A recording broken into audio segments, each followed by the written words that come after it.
happy to see everybody here. What a good crowd we have. And I'm welcoming all of you. This is the 76th anniversary. 76. And some of you didn't even know it existed, the anniversary of the Women's Veterans Recognition Day. Women's Veterans Recognition Day. Shortly we call it the Women's Day here at the Ark. And I know we haven't always celebrated it, unfortunately, but we know better now. And in fact, Texas knows better now. They finally recognized us. I think it was in 1917, so it hasn't been 76 years in Texas, but they do now. So I am here to welcome all of you. We have women retirees here. We have women who served for a number of years. We have women who served and are here with their husbands and are not always given credit for their own service, but we're giving it now. And then we have lots of supporters of women of the services, and we thank all of you for coming. And I have to laugh. To me, I said to Patty, I don't know why everybody always sits in the back of the room. And someone said, well, it's just like church, but tell them I'm not going to ask for a donation. So you're safe. Anyway, on behalf of all of us, I want to welcome Lieutenant General Patricia Horoho. And I think I know you're the only Horoho I've ever known. So you're truly, truly unique, yes. I believe you all know, I hope everyone read The Eagle, if they didn't already know, and know that Patty, and she likes to be called Patty, as well as General, but we're going to call her Patty now. She's in a retired community. She was the 43rd Surgeon General of the Army. She was the first non-physician, the first woman, and the first nurse. I remember back in the day when I was in a position in Washington, we thought we would never see a woman nurse in a Surgeon General position. Unfortunately, the Army is the only one of the services that's taken that step. But not only did Patty serve us then, she opened the way to other women in similar positions. So thank you for all of them.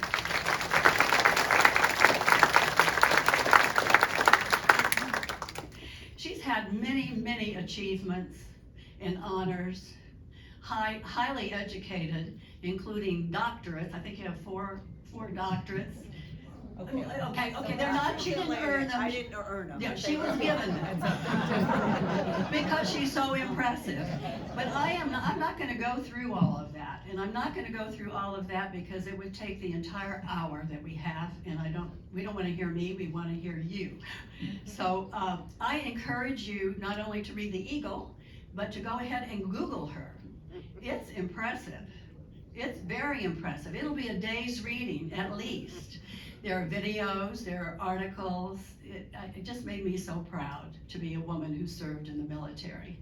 And I think all of you who have, and all of you who support all who have, will enjoy it as well. So I'm not going to take away from your star. Okay, today, after she retired, she didn't quit. She's on numerous boards. And she is now the Chief Executive Officer of Optum Serve and Optum Health Solutions.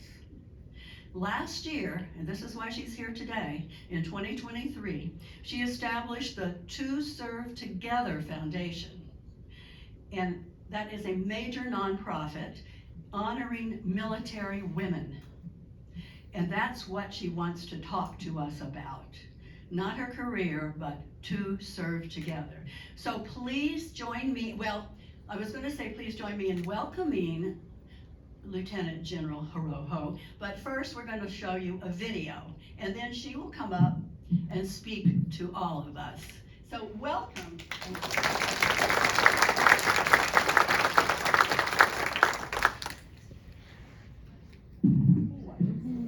American Revolutionary War, women had been serving our great nation.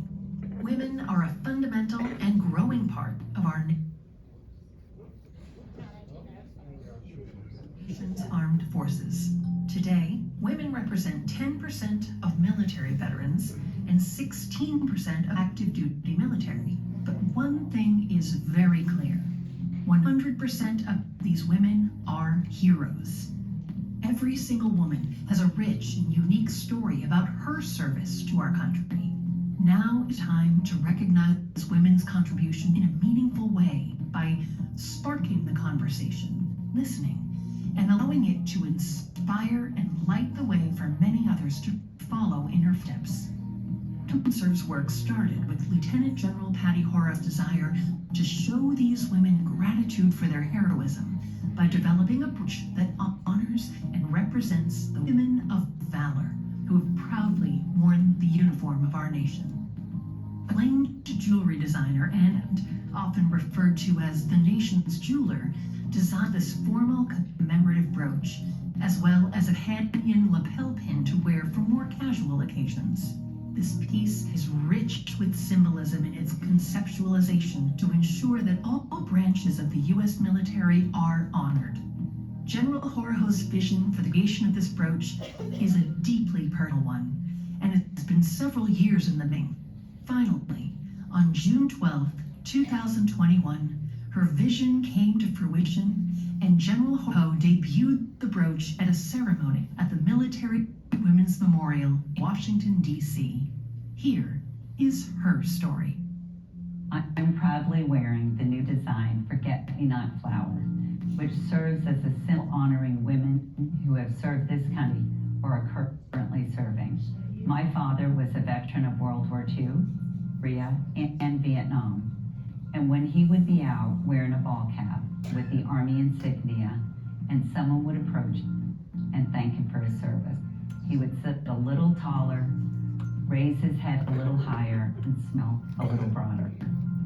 You could see the recognition of what it meant to him and how it brought his day.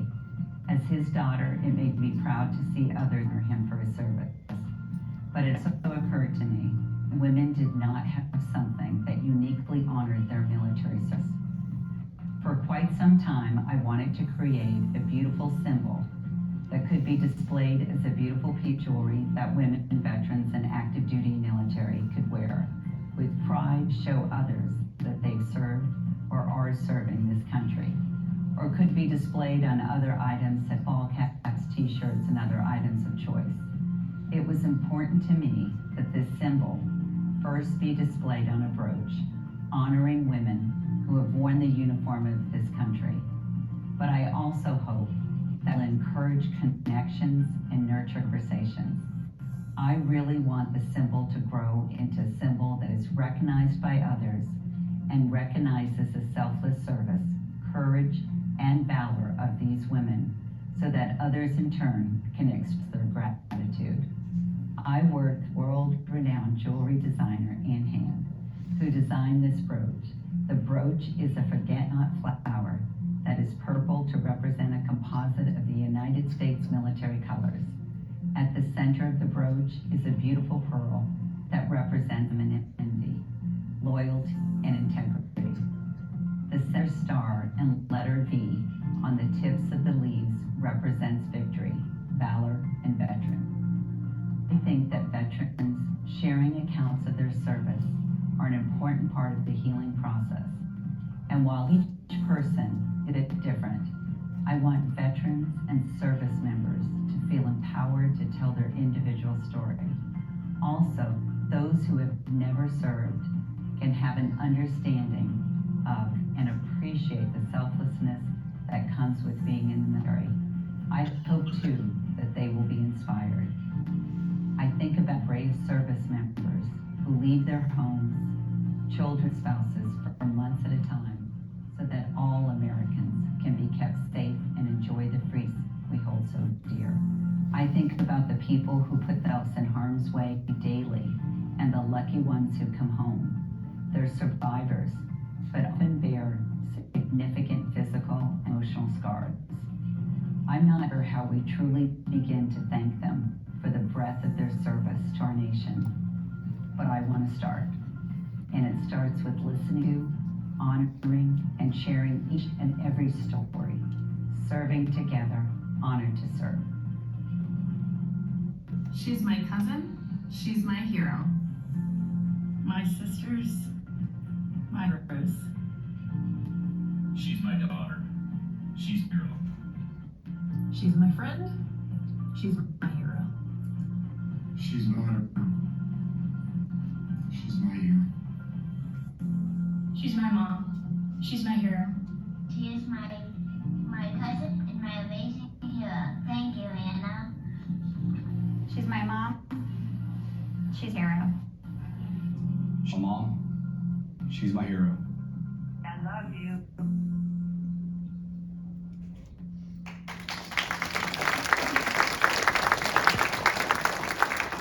Thank you. I just have to share the last part of that video we had created.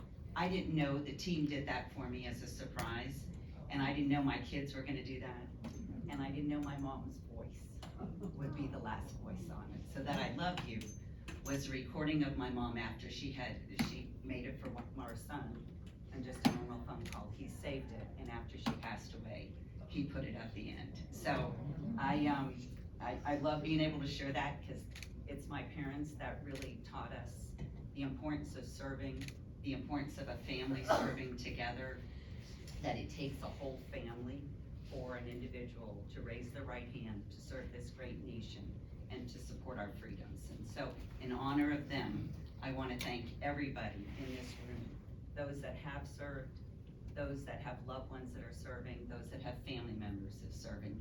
Thank you all for what you have done for our country. Can you hear me? Okay, thanks. So, and I've got to first do a shout out to my sister-in-law, Mary Jo Dallas, who has supported me since the age of 3. It's been but today's such a special day, and it's really the day that 76 years ago, women of all services were integrated into our military. And think about that, in 76 years, there's so much that has happened, and there's so much more that needs to happen for us to continue furthering and ensuring that everyone is represented, everyone is thanked for their service, and everyone has their story told. I always look and think that when I look across the room as today, there's so much quiet, stoic strength that's in each and every one of you that are sitting in this room today. And there's also so many passionate stories. There's bold patriotism, and there's stories that I think we all keep when we serve that are imprinted on our hearts. And sometimes we never share them, but they're in the fabric of our flag, they're in the fabric of who we are, and they're in the fabric of our culture. And that's part of what I think is so important. And so my 33 years of serving, what I got to see was heroism on the battlefield and at home, and really seeing the best of the American soldier, sailor, airman, and Marine who is willing to die for our freedoms and to give so much. And one of the things that I want to share with you are just 3 short little stories. During those 33 years, I've had the experience of truly seeing the very best, what I think, of Americans. And during my deployment in Afghanistan, I was the only female general officer out of 48 countries that were there. And I had the privilege of overseeing all of the healthcare in the theater of operation in 2011. And so I traveled about 4,000 miles, went to over 200 really remote command outposts, forward operating bases. And one of the things that I would do late at night is I would sit down with the women that were there and just talk with them, because a lot of times there were only 1 or 2 women in an entire unit. And so we would just have a conversation. And what it showed me is how much of an opportunity we had to improve in order to support the women that were deployed. And we had been at war since 2001. And one of the things that we did is we stood up, when I redeployed back, a Women's Health Task Force. And what it led to was the changing in body armor for females. Instead of having a one-size-fits-all, which actually impacted the women's trigger arm because it would ride up when they just wore a men's small, we were able to get it fit for a female's body. We were able to change a tremendous amount of things with the supply supply chain, and then with behavioral health. It was really, and it shouldn't have been a surprise, but it was an aha moment. We had a one-size-fits-all for behavioral health. And when you think about it, men and women experience life very differently, and thus we experience deployment very differently, and we process information very differently. So we came back and we changed our behavioral health care for both men and women. We also came back and stood up a women's health service line and then presented all this information to Congress for the funding to occur. And the other piece that it showed me with that is that there are countless stories. And many of the women that had deployed would come back from all our wars and never say that they were a veteran and never say that they served. And they just did their duty and they quietly kept that peace in their hearts. And so my thing is I think we have an opportunity to really hear those stories and to recognize people, because I think if you can't see them, you can't thank them. And if you can't thank them, you can't hear their story. And if you don't hear their story, we lose a rich piece of our nation's history, but we also miss the opportunity to make someone feel very valued for the time that they've given to this country. And so all of that came together to actually try to figure out a way to recognize women who have served. And so in 2020, it just kind of hit me. I thought, okay, this is it. I'm gonna finally figure out how to do this. And the Women of Valor brooch was designed. And I just wanna share two powerful stories. There's been countless ones, but two powerful stories when we presented it to women veterans. The first one was in Orlando, and I just did a tiny short speech and we gave the pin out. And I had a woman come up to me who was in her 50s and she said, I'm currently a chaplain, I'm also a nurse. And she said, but I used to serve in the red zone in Iraq. And she said, and I've killed a lot of people. And she said, I have never said I'm a veteran. And she looked at me with tears in her eyes and she said, I just want you to know I'm a veteran. And thank you for the Women of Valor. That moment was the most powerful moment. And it was a small symbol that just conveyed thank you. But more importantly, it conveyed we see you and we thank you for your service. And then the second short story was another woman who I usually will ask, did you serve? Because I think it's very hard. I couldn't look out in this room, to be perfectly honest, and pick out who served and who hasn't served, right? And so I usually ask people, oh, did you serve? And this one woman said, she's in her early 60s, and she said, I didn't serve, but I always wanted to. She said 2 weeks before I was gonna ship, she said, I got in a bad car accident, I hurt my back, and then I was never able to go on active duty. And I don't know why the words came out of my mouth, but I just said, well, thank you for your willingness to serve. She broke down crying, and I don't mean just like tears rolling down, she just sobbed. And so I just kind of held her. And afterwards she said, every Veterans Day, when people say, please stand if you're a veteran, she said, I have to stay seated, and I find that so hard to do. And she said, I've always wanted to serve, and nobody has ever said thank you. And so I share that with you because it's the simplicity of a simple word that unlocks so much. And whether you're a man or whether you're a woman, the power of someone coming up and saying, thank you for your service, validates the moment you raised your right hand to protect and defend. It validates the sacrifices, the loss of family, of friends, how it's changed people. All of that is combined in those simple words. And I believe our nation owes a debt of gratitude, especially to what I believe is the invisible population.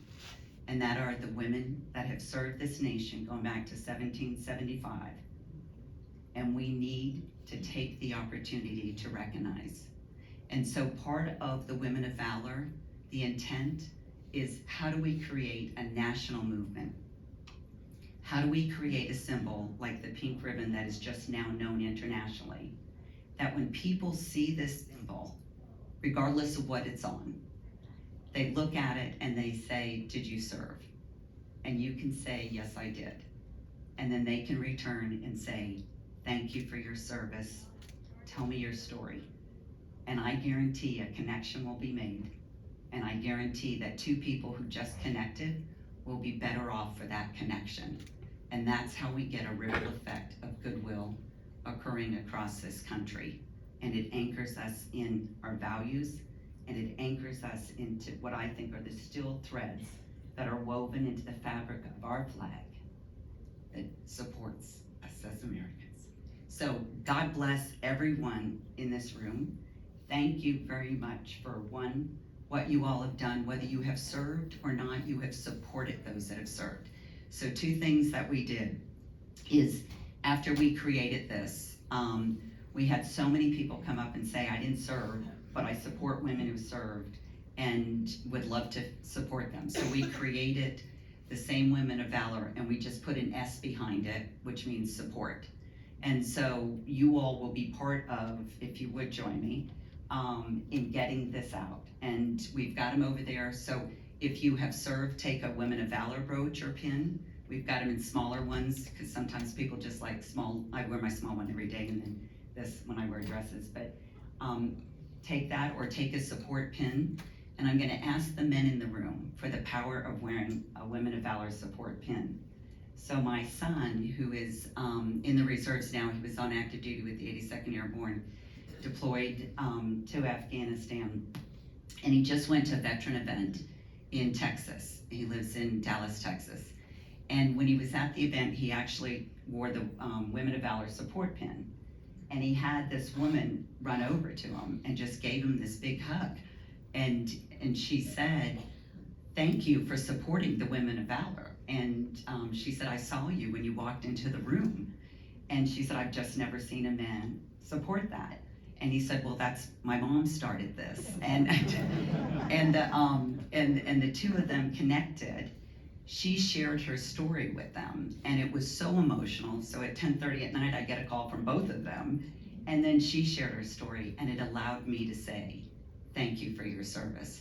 So for the men that are out there, if you would join me, if the women that are in this room would join me, if together we can create a ripple effect of goodwill, if we can create a movement across this nation that allows us to have everyone who raises their right hand to defend democracy, that will bring our nation together.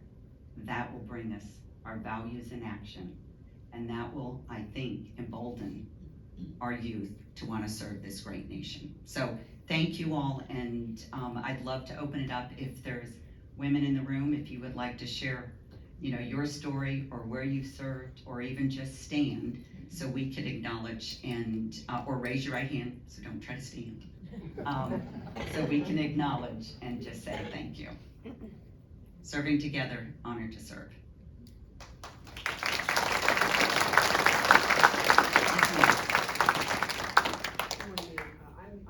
Retired Air Force Colonel here in Curry, and I just moved here about a month ago.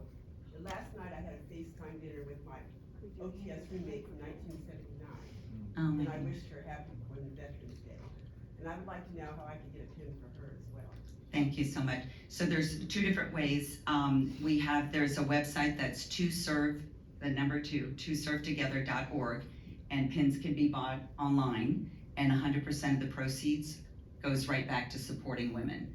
And I'll give an example of how we support.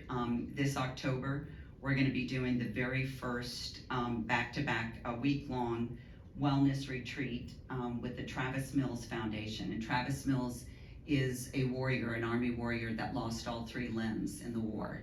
And he is an amazing, resilient soldier who has come back and they have children. He's created a foundation. He's an inspirational speaker, and he has really grown through adversity. And so we're gonna partner together and do the first Women of Valor retreat for women. And I'm hoping that that is something that grows even larger. So you're more than happy to take one for her, or you can go online and buy the second one. Either way, thank you. Any other questions or comments? Have you thought about running for office? I'm thinking about retiring and and transitioning. But I do, you just triggered, I don't know why you triggered, but I'm gonna share one more story with you if I could. Because think about when you go to Home Depot or you go to any store and someone has their hat on, right? You automatically say thank you. It's just, no one takes the time to stop and look at the person who's with that individual wearing the hat and say, did you serve? And I guarantee at least 50% of the time, the other person has probably served. And what that does, it's a silent way, I think, of a microabrasion, right? Where we miss the opportunity to make someone feel valued and seen. And so that's the simplicity of this. This is why I think it's so important to be able to do that, because it happens every day. What other comments, questions? Yes, ma'am. Could we have a show of hands of those that were in World War II, I would love that. Korea, Vietnam, etc.?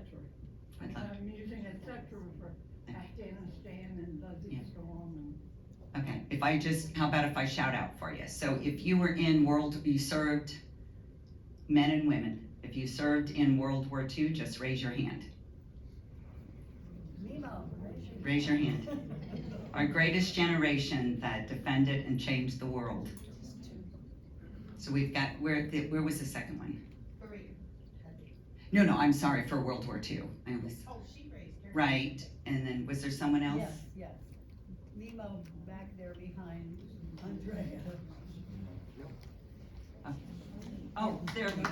Thank you. Thank you all very much for your service. Okay. Korea? That's one of the toughest. Thank you all very much. Korea? Thank you. And then Vietnam? Wow. And then we have, I'll do, then we've got Panama invasion, and we've got, thank you very much. And we've got so many, I won't do all the other ones, but then we've got Afghanistan and Iraq, the global war on terror. That's it. Every single one of those, you all put your life on the line to support and defend our freedom. Less than 1% of our population across the United States raises their hand to serve. And so I think our country cannot thank each and every one of you enough for what you have done. And so I just want to be able to salute each and every one of you and thank you. Thank you for your service. Thanks.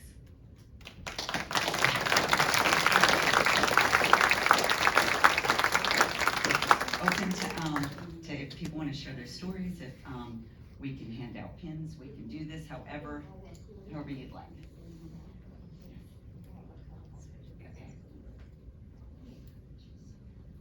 We have a special gift to give you, Patty, but before we do, we wanted to make a few comments.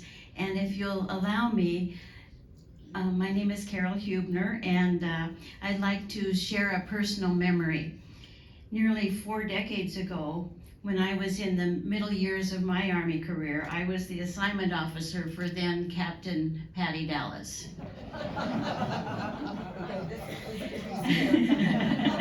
Be afraid. Little did I know that the young captain would one day be promoted to Lieutenant General and be selected as the 43rd Army Surgeon General. I just dearly hope that that permanent change of station set of orders was pleasing for you and that you enjoyed wherever I sent you. General Horoho, the Army Residence Community is a special place. The ARC's mission is to serve those who served our nation. We have 713 residents here, all of whom honorably served in the military, are family members of those who served, or are those who otherwise served and supported our nation. And all of us share a common experience. Recently, thanks to the work and effort of fellow resident Colonel Martha Cronin, and I would ask Martha, would you raise your hand, Colonel Cronin? And with the support of former Army Residence Community Board member Colonel Jesse Brewer, Jesse, both of the Army Medical Specialist Corps, we gathered the names of 137 women veterans who once resided here at the ARC or who are currently residing here. More are being added to this number every year as new residents arrive here. This number, 137, includes women veterans across all branches of the military service, in all areas of the continuum: independent living, assisted living, healthcare, and memory care. We hope and we know that you're going to be able to visit the Women Veterans Honor Garden here at the ARC, where 75 stones have already been placed in honor of our women veterans, thanks to, again, to the generosity of Colonel Cronin and Colonel Brewer. Again, our thanks.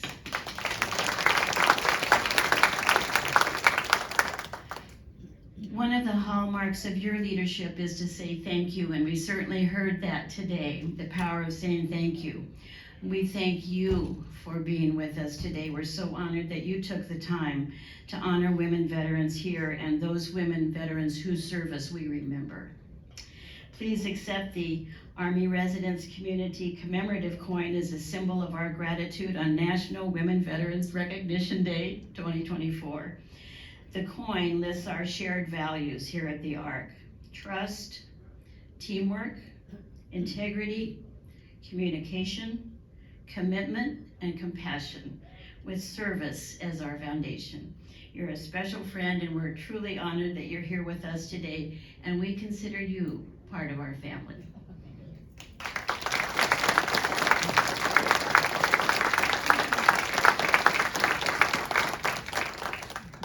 Tell you where I got a sign from her, because it ended up working out really, really nice, but I didn't want it.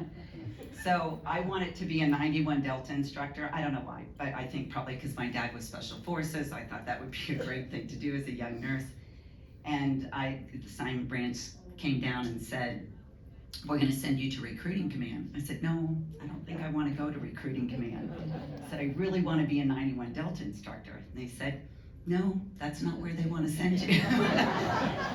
And so we kind of went back and forth, and I said, well, would you just do me a favor? I said, could you just at least write it down and take it back to my career manager, my branch manager? And the person took their pencil and put a dot, and I looked at it and I said, I'm going to recruiting command, aren't I? And they said, yes, you are. Went to recruiting command. I got told, you're going in single by Colonel Journey, and you're going to leave single. And I left married. So I called her and said, we beat the odds and the best assignment. So thank you, ma'am.